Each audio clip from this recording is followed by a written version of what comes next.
2007 সালে তত্ত্বাবধায়ক সরকারের আমলে গ্রেফতার হয়ে ব্যাপক নির্যাতনের শিকার হন তারেক রহমান।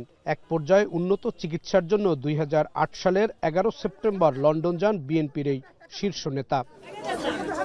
111-এর আমল সহ আওয়ামী লীগ সরকারের আমলে তারেক রহমানের বিরুদ্ধে 82টি মামলা হয়। অর্থ পাচার, অবৈধ সম্পদ অর্জন, 21শে আগস্ট গ্রেনেড হামলা মামলার রায়ে দণ্ডিত হন তিনি। গেল বছরের 5 আগস্টে শেখ হাসিনা সরকারের পতনের পর বদলে যায় দেশের রাজনীতির প্রেক্ষাপট। বিএনপির আইনজীবীরা তারেক রহমানের মামলা নিষ্পত্তি করার উদ্যোগ গ্রহণ করেন।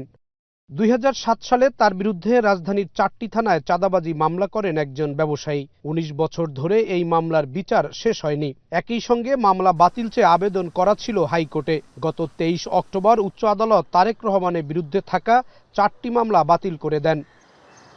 হাইকোর্টের রায়ের বিরুদ্ধে আপিল করে রাষ্ট্রপক্ষ।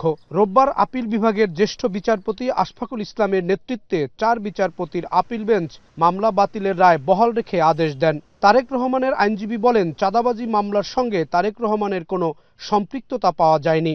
দুই পক্ষের পূর্ণাঙ্গ শুনানি হয়েছে এবং রাষ্ট্রপক্ষের যে আপিল, সেই আপিলটা ডিসমিস করা হয়েছে।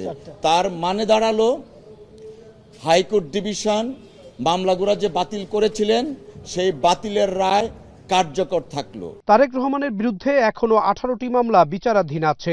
তারেক রহমানের দেশে আসার প্রশ্নে তার আইনজীবী বলেন, সময় ও সুযোগ বুঝে তিনি দেশে ফিরবেন।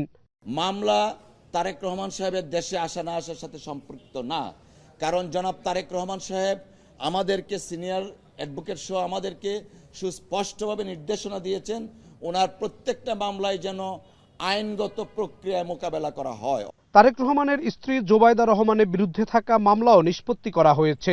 দণ্ড থেকে অব্যাহতি পেয়েছেন BNP chairperson Khaleda Xiao. Zahid Hasan, এখন, ঢাকা।